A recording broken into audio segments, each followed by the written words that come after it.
This season of the Urban Conservative Podcast is brought to you by Newton for Senate, working to improve education, reduce taxes, and keep North Carolina #1 for business. Find out more at newtonforsenate.com. This episode of the Urban Conservative has also been sponsored by Case Technology Consulting. Help your business get value out of its data and become more efficient and streamlined. Case Technology Consulting. Check out the link in the description. Episode of Top of the Morning is brought to you by Edward Jones financial advisor Kelly Harmon, providing you with well-researched guidance backed by Edward Jones' extensive team and technology that help you prepare for retirement, children's education, or other financial goals. Call 252-473-1006 or visit the link on the screen.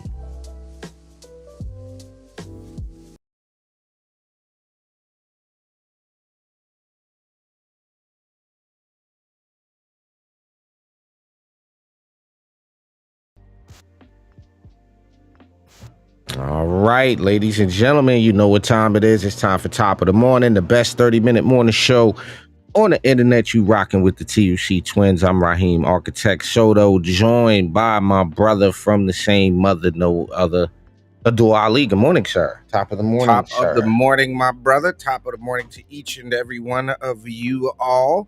If you haven't done so already, our website is tuconservative.com.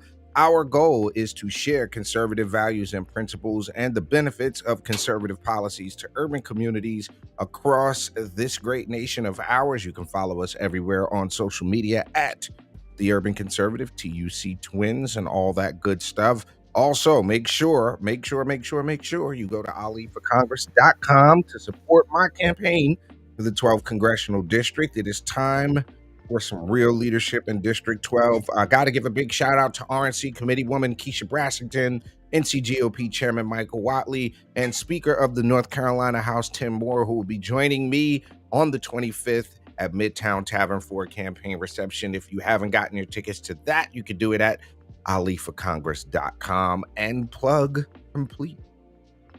All right, there you go. Plugs. We plain black and gold today, by the way. Well, shouts out to Brew Boy Coffee for the exclusive blend. So I'm trying out some blends. I have to get you some bags down there, but I'm trying out some blends for the TUC blend, for that Patriot blend of coffee. So soon you'll be able to get your red mug, right? This is just a prototype. You're gonna get your red mug, and then you'll be able to get your shouts out to Brew Boy. So we're gonna have that coming real soon. And yeah. So this is something different we shipping on right here.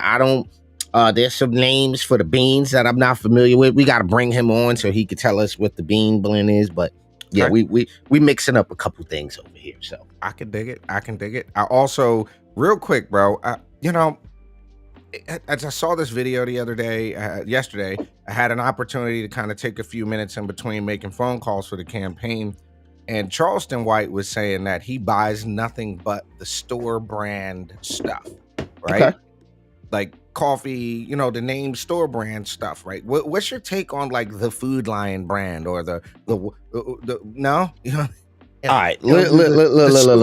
Get in the comments. Let us know. No. Store brand stuff, like. Listen, I had to cut the music off because this is one of those areas of deep contention. Okay, there are things that you can, in fact, buy the store brand of, like napkins. Napkins. You can't buy the store brand ketchup. Even if the ingredients match the ingredients in the non-store brand name. This is the issue. They don't match. It's different. Right, it's different proportions. Different proportions, right? Okay. So if I come to eat at your crib and you got like Food Lion broth, Food Lion cheese. Hey, hold on. Food Lion broth. I'm not knocking your hustle. Okay. I'm just saying this is there's nuances with that. That's a tough question, bro, because can you afford the other stuff or are you just buying Food Lion stuff? I mean, look, and the only reason or enter the local, whatever store brand? Because I think Stop and Shop has like great value or something like it's Yeah, the like great value. What's wrong with that? everything is wrong with that, bro. Everything is wrong with that. Let's start off with the great value cheese product. Like, what are we doing here? All right, So it's ladies and gentlemen, get in the comments. Let us know. Is there anything wrong with store brand stuff? Like, do you buy store brand? I'm just curious because I'm sipping on store brand coffee this morning, and it's not that terrible. oh, what? It's not that terrible? No, I'm not gonna do it again. I'm not buying another. I'm not buying another one. I'm gonna go back to the regular. I gotta order my Tyrus Camp coffee. I'm sorry. He spoiled me, bro. Like Really? he spoiled me on coffee, bro. I'm done. I tried it. I went back to the regular, and I'm like, yeah, I can't do this. All right. Well, listen, let's get into this morning show. Shouts out to everybody that supports what we do here at the Urban Conservative. Like my brother said, make sure you head over to the website. Make sure you follow us on social media. I do want to issue a quick reminder to everyone.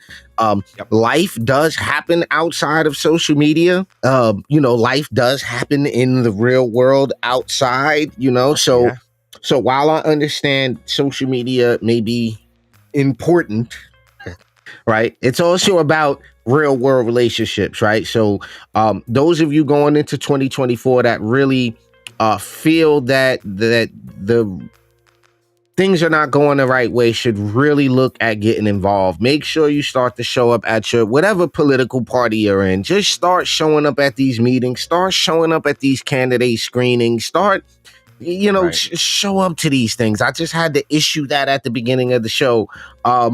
So let's talk Donald Trump here. We got Trump 2024. And the reason I put the question mark is because he is facing a lot of cases, right? He's facing a lot of cases, a lot of legal smoke Donald Trump is facing right now. It's a lot. It is more than the average person should be able to deal with, right? Because think about this. How many cases in total? What do we got? What are we at? Hold on, I can't even count. It's like all the charges together, it's like 91 charges. Say that one more time. 91 charges. Right? Okay. 91 altogether. So, I mean, do you want me to go through this timeline real quick? Please do. Please do. January 11th, closing arguments will be held in the ongoing civil fraud trial against Trump and his company, with a verdict expected by the end of the month, which could result in the ex-president having to pay $250,000, being barred from running any New York businesses or conducting commercial real estate transactions for the next 5 years. January 16th, civil trial starts in E. Jean Carroll's defamation lawsuit. Although Trump has already been found liable for defaming Carroll and was ordered to pay her $5 million in a separate lawsuit, this trial will determine how much Trump has to pay in damages on that case. January 29th, he's slated to go on trial in New York, another civil lawsuit which accuses him and his company of defrauding plaintiffs by promoting a multi-level marketing scheme, though Trump has a pending motion to dismiss the case. And I hope they're not talking about ACN or one of them kind of things. January through June, the U.S. Supreme Court is expected to get involved with his legal issues before the court's term wraps up in June, including determining whether he is immune from criminal charges and whether he can be disqualified from the 24 election under the 14th Amendment for, in quotations here, engaging in out of quotations, an insurrection on January 6, 2021, after the Colorado Supreme Court and Maine Secretary of State ruled he should be kicked off the ballot. March 4th is expected to go to trial in a federal criminal case against him for trying to overturn. I'm sorry. He's scheduled to go to trial in a federal criminal case against him for trying to overturn the 2020 election, though it's likely this date will get delayed as the case is on pause while in appeals court, and then likely the Supreme Court considers Trump's request to have the charges thrown out because he has presidential immunity. March 25th, a trial is scheduled to start in Manhattan DA's office. Criminal case against Trump in state court, which accuses him of falsifying business records in conjunction with hush money payments made to women during his 2016 campaign. May 20th is slated to go to trial. I mean, this is nuts. May 20th, he is slated to go to trial in the federal criminal case against him for allegedly mishandling White House documents. Joe Biden's documents in the garage. We're not going to talk about that, though. for allegedly mishandling White House documents that he brought back to Mar-a-Lago. Though U.S. District Judge Eileen Cannon has said she'll review Trump's request to push back the trial date at a hearing in March, and the judge has already pushed back several deadlines, which makes it harder for the trial to proceed on time. August 5th, Fulton County, Georgia District Attorney Fannie Willis has requested this as the trial start date in her criminal case against Trump and his allies for trying to overturn the 2020 election, but it's unclear whether it will actually be, as no final trial dates have yet been set. Okay. So that's kind of a timeline that we've got so far. All right. Well, one thing before we play this Trump speech in Iowa from yesterday, I did want to share. Here, let me share it's this. 91 total criminal charges in 4 criminal cases, which were all brought in 2023. All right. I did want to share this from Forbes. This is, Professor Alan Dershowitz, right? I think he's a professor anyway, but he's an attorney, former attorney. And listen to this. Listen to this very, very interesting take on what's going on with Trump. In terms of what strikes me as interesting about this was that they are making a decision that has not been made yet, too, with regards to the culpability of the former president with regard to January 6th. Let's just isolate that for a second.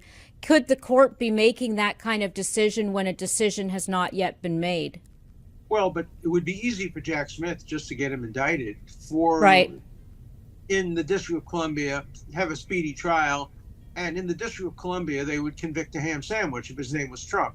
Mm-hmm. So that's not much of a safeguard requiring a conviction. Remember that Eugene V. Debs ran for president and got 3 million votes.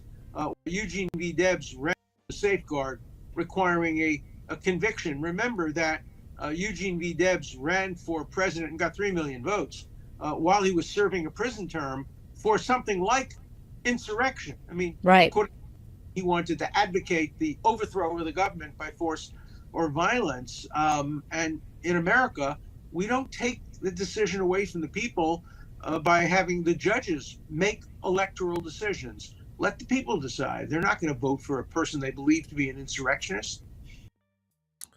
Do you agree with that statement? Do you agree with that statement? I do. And I think the part that I agree with is let the people decide. You see that the main, the Secretary of State single-handedly making that decision. It's like, I shall decide for you. I felt like whenever I hear stuff like that, bro, I feel like it's in that villainous British accent. Like, listen to what he goes on to say. Proved terrible. The worst decision the Supreme Court made in the last quarter of a century may have been, I don't know, maybe overruling Roe versus Wade, but certainly one of the worst was Bush versus Gore, in which 5 Republican justices outvoted 4 Democratic justices and turned the election over to the man who got fewer votes in Florida than the other side. I have to admit, I had a small role. I represented the voters of Palm Beach County on the side of Gore. Not unbiased on this, but I don't think it was the Supreme Court's finest hour. And the court should not be intruding into elections. Now, they may have to, if a lower court, the Colorado Supreme Court, intruded, they may have to undo that. I think when I spoke to Justice Scalia about the Bush versus Gore, what he said is the Supreme Court would never have intervened but for the fact that the Florida Supreme Court, which was so heavily Democratic, intervened and ruled in favor of Gore. So the Supreme Court had no choice but to come in, and then they ruled in favor of Bush. So he's saying basically that's what's happening here because the Colorado Supreme Court stepped in. Now the U.S. Supreme Court is going to have to step in, and we've even seen that here in North Carolina, where in some cases, unelected judges have tried to undo the will of the people, i.e. voter ID, which is now the law of the land in North Carolina. And also, as far as redistricting, our last redistricting was actually done by the state Supreme Court because you had a bunch of Democrats on there that wanted to play fast and loose with the rules. But what I'm thinking, and tell me if I'm off on this, the vibe that I'm getting, and this goes to the other part of the show, is that the Democrats realize they're in trouble. They're underwater with Biden. People do not like Biden's situation right now. I would agree. I think there's a sense of desperate. There's a sense of urgency the Democrats are very, though they're good at what they do, I think there's a sense of losing the grip, right? Because again, when you got BLM people flipping, when you start to see, matter of fact, a poll came out, pull up the Suffolk poll. Which one? Just pull up the Suffolk poll, Biden, Trump, recent Suffolk poll, Biden, Trump.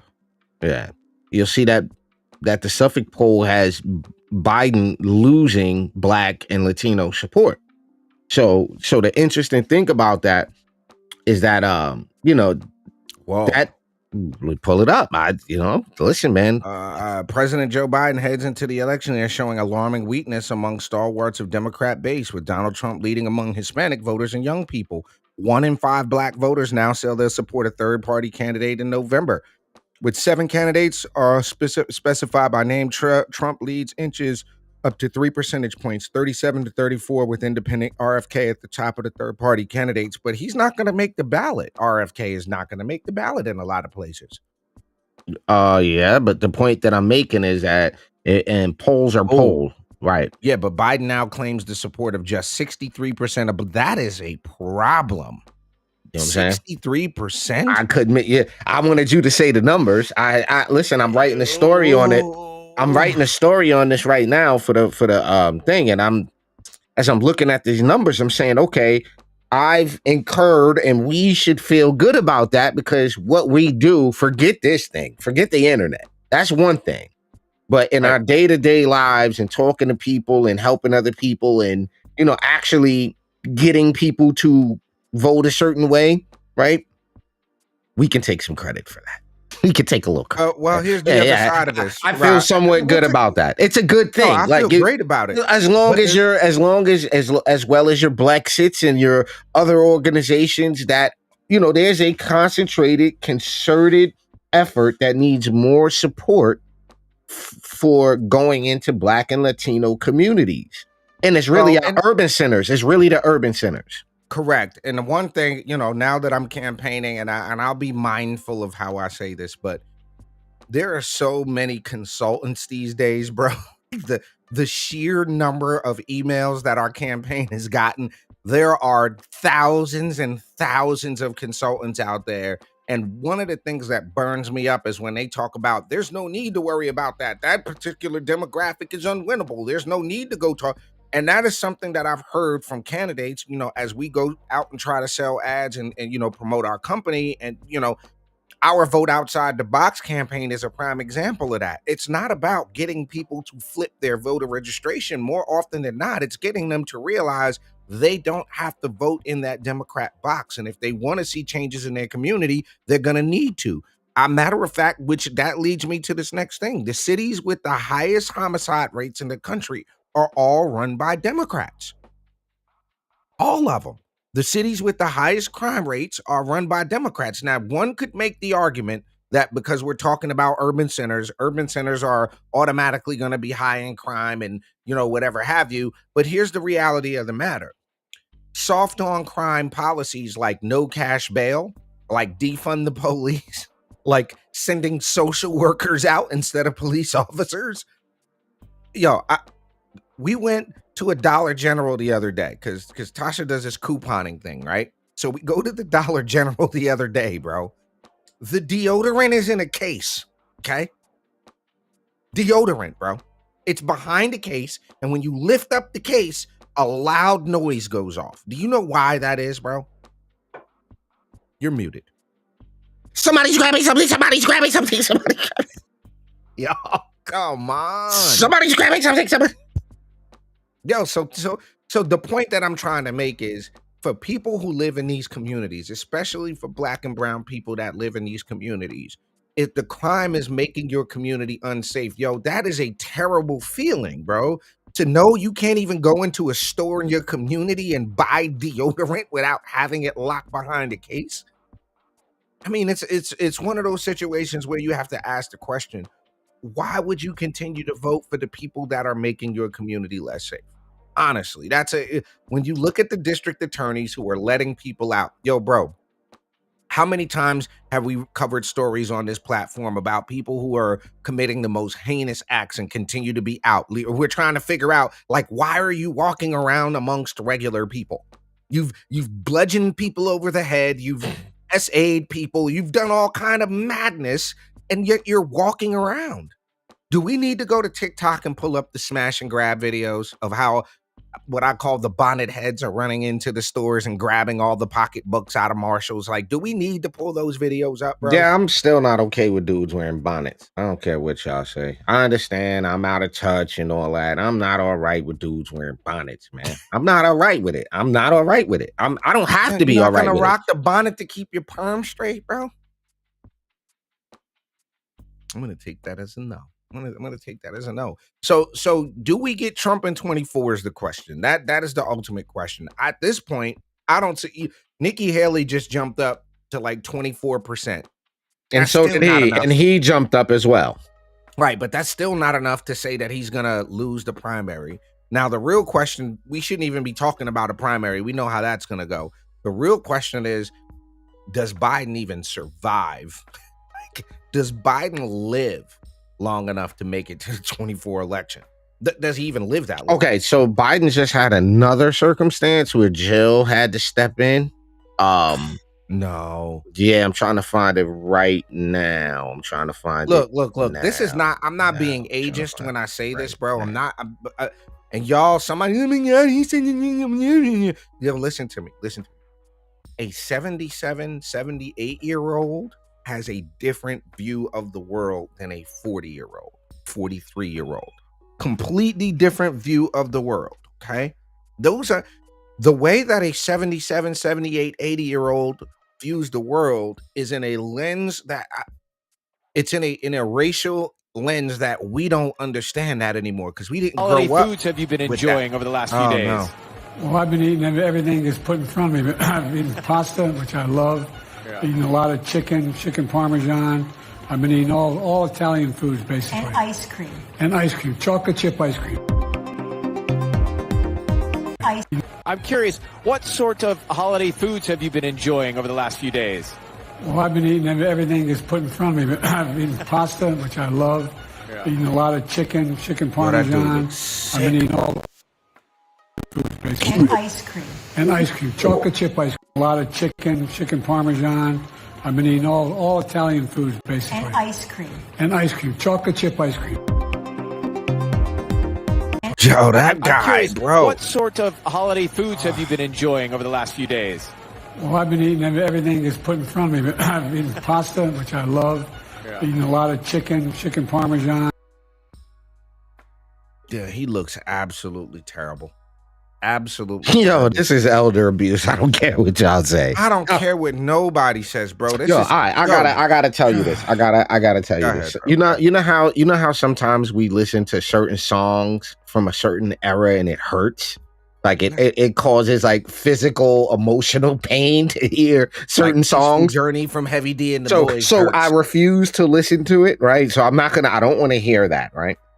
Mhm. Yesterday I went to 7-Eleven and I Okay. bought a pack of Lorna Doone cookies. Okay.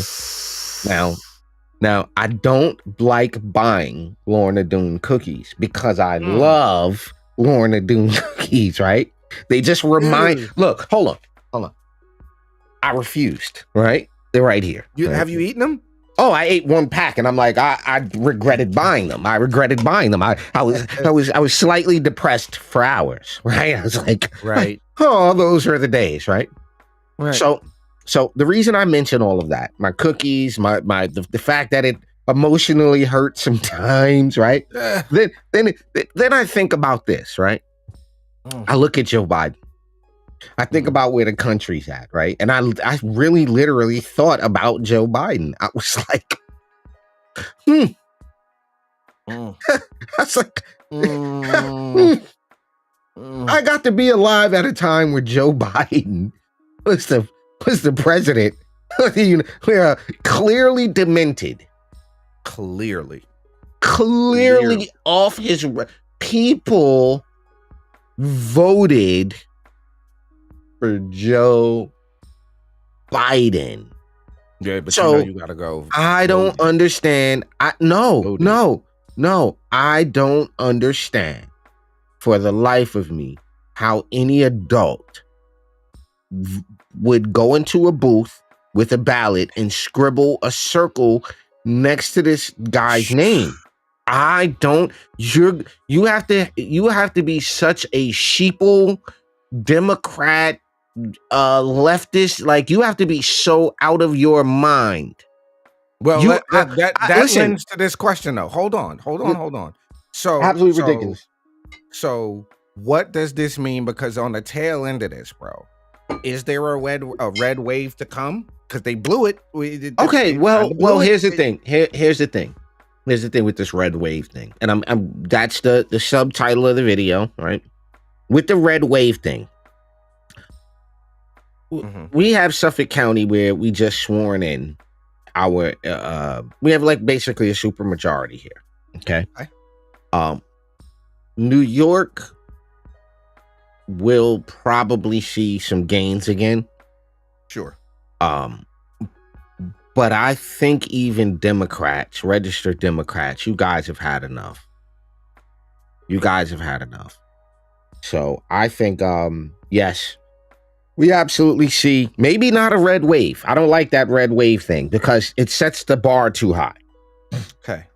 It's not So realistic. We'll All of the Republicans, shifting definitely, but all the idea that all of the Republicans everywhere all at the same time are going to get elected is just probably not going to happen.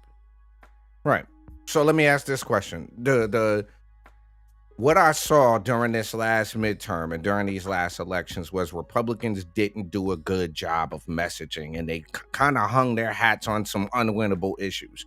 I'm a pro-life dude, but arguing pro-life is not that's not the top of their list when it comes to wanting to see change. The thing that I'm hearing repeatedly is people want to hear about how we're going to get this economy back on track, how they're going to get more of their hard-earned money back into their pockets, how are we going to keep our streets safe, how are we going to shut the flow of fentanyl down. Like, those are the things that people want to hear about. And I think that if Republicans do not catch the right messaging, they're going to lose again. We're going to find ourselves in a tough spot.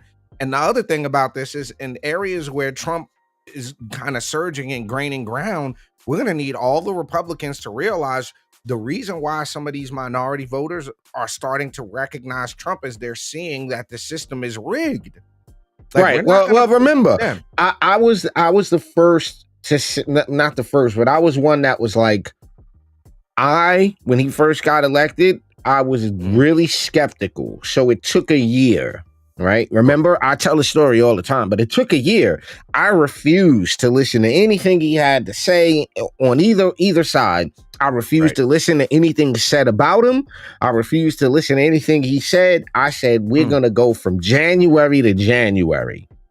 See how this goes. And when I get to January, let's see what Mans has done. And when that January rolled around, I was like, well, looks like we're on the Trump choo-choo train here, because that looks to be progress in a year, and then more progress in the second year. And so I don't understand rhetorically. I don't understand the idea behind anybody with any type of financial responsibility in their life voting Democrat. Anybody with any type of mindset that they want to be prosperous and have some type of autonomy and liberty would vote Democrat. I mean, this is absolutely insane with these adults. Like, what you would think are intelligent adults are actually going into the voting booth and doing. Jobless claims hit a 50-year low. The number of people claiming unemployment as a share of the population hit the lowest on record. Unemployment rates for African Americans, Hispanics, Asians, Native Americans, veterans, disabilities, and those without a high school diploma was all-time low. Unemployment for women hit the lowest rate in 70 years, lifted 7 million people off of food stamps. Poverty rates for African Americans and Hispanics hit all-time low. Income inequality fell for two. Come on, bro. Just slowly scroll. Let's just slowly scroll. This is the one thing that I'm always critical about when politicians or people in politics say, we created jobs. No, government does not create jobs. Businesses create jobs. So I'm always, you get a little pushback from me on that. But more manufacturing. Well, is a what do good- you see there? You see brought jobs, factories, and industries back to the USA. The claim that those policies created 1.2 million manufacturing jobs might be a valid claim. But when the It might be a government valid just says, might say, hey, we created jobs. Okay, I'm gonna need you to explain that. Well, we created the Bureau of the Intelligence of the Bureau, and then we hired 70,000 people. You know, like, no, that ain't creating jobs, my guy.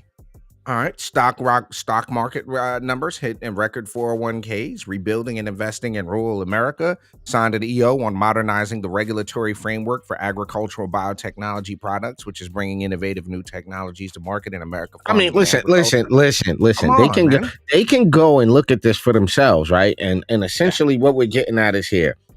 I think the question mark next to Trump 2024 remains as long as these cases are going. And there's no real resolution to these cases. So I think we have to, whether we're Trump supporters or not, right? Which we are, clearly we're Trump supporters, we're Trump guys. We appreciate the agenda. We still agree somebody needs to sometimes grab that phone, right? Like there's been a couple of tweets. Yo, there was a couple of tweets and a couple of things he said where I was like, nobody's gonna stop this guy. Like, yo, nobody's gonna take the phone. Yo, I've tweeted and posted dumb shit and gotten a phone call. Like, bro, you gotta take that down. Yo, bro. this phone rang and you were like, you have to take that down. Heather has called me and been like, what, Raheem? What? Go on social media and remove that. You are over 40, sir. Like, what are you doing? Out of pocket. Ladies and gentlemen, let us know what you think. Jump in the comment section. Does anybody beat Trump? Does Biden even make it to the next election? I don't know. Let us know what you think. Jump in the comment section. As always, for my twin brother Raheem, Architect Soto, I am Abdul Ali. You have been checking out Top of the Morning here on the Urban Conservative. We'll be with y'all live and direct tomorrow morning. Y'all have a peaceful and prosperous rest of the day. Peace and love, y'all.